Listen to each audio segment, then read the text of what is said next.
Harshada, good morning. Good morning आशीष।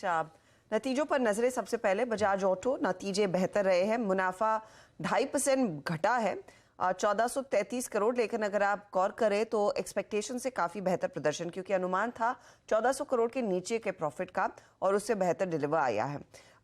Revenue में क्या 11.5% का इजाफा, 8,904 करोड़ का ये आंकड़ा देखने को मिला है। ये भी एक्सपेक्टेशन से करीब 600 करोड़ ज्यादा है। EBITDA देखेंगे तो 26% की बढ़त देखने को मिल रही है, 1716 करोड़ के आसपास का EBIT। मार्जिन्स 19.3%, एक्सपेक्टेशन थी 18.8% के आसपास स्थिर रहेंगे। कंपनी कह रही है कि जैन से मार्च में एक्सपोर्ट्स पर दबाव है नाइजीरिया के अनरेस्ट के चलते, लेकिन ओवरऑल FY24 में उम्मीद जताई है कि एक्सपोर्ट से जो दबाव बन रहा था उसमें बेहतरी देखने को मिल रही थी, तो वहां से प्रेशर्स ईज करेंगे। पल्सर के कुछ वेरिएंट्स FY24 में लॉन्च होने वाले हैं। ईवी सप्लाई चेन को रिस्ट्रक्चर कर दिया कंपनी ने और डिमांड 2 व्हीलर 3 व्हीलर बिजनेस की स्टेडी दिख रही है। सप्लाई चेन की जो दिक्कतें थी उनमें सुधार देखने को मिल रहा है, तो ये कमेंट्री भी पॉजिटिव है बजाज ऑटो की तरफ से। टाटा कंज्यूमर स्टॉक वैसे कल भाग चुका है प्री नंबर्स। मुनाफे में हमने देखा 21% का इजाफा, 289 करोड़ का आंकड़ा 265 करोड़ की एक्सपेक्टेशन के सामने बीट है।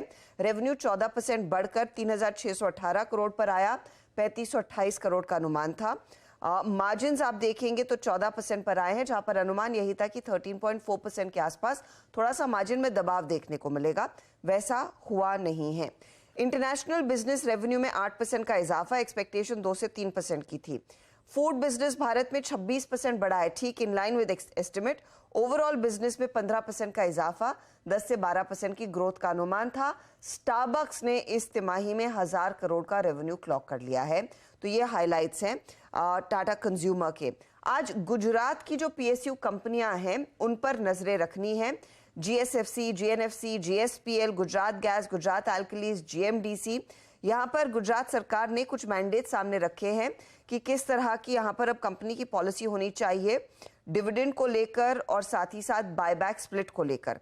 तो अगर आप मिनिमम सरकारी गुजरात की सरकारी कंपनियां हैं तो गुजरात सरकार ये कहती है कि मिनिमम 30% ऑफ पैट और 5% ऑफ नेटवर्थ जो भी ज्यादा है उन कंपनियों को डिविडेंड घोषित करना पड़ेगा।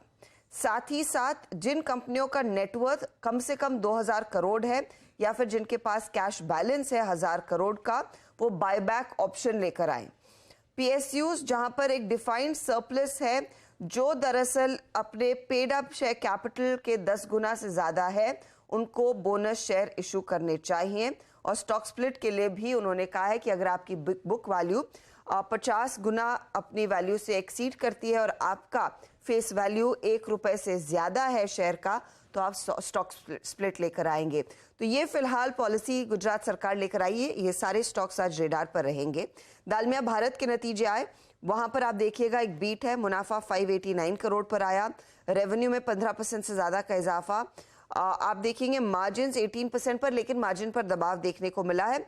वॉल्यूम साल दर साल 13% बढ़ते हुए दिखाई दिए हैं, तो ये नतीजे भी अच्छे। वरुण बेवरेजेस पर भी आज नजरें होनी चाहिए, क्योंकि एक इंटरेस्टिंग डेवलपमेंट में पढ़ रही थी।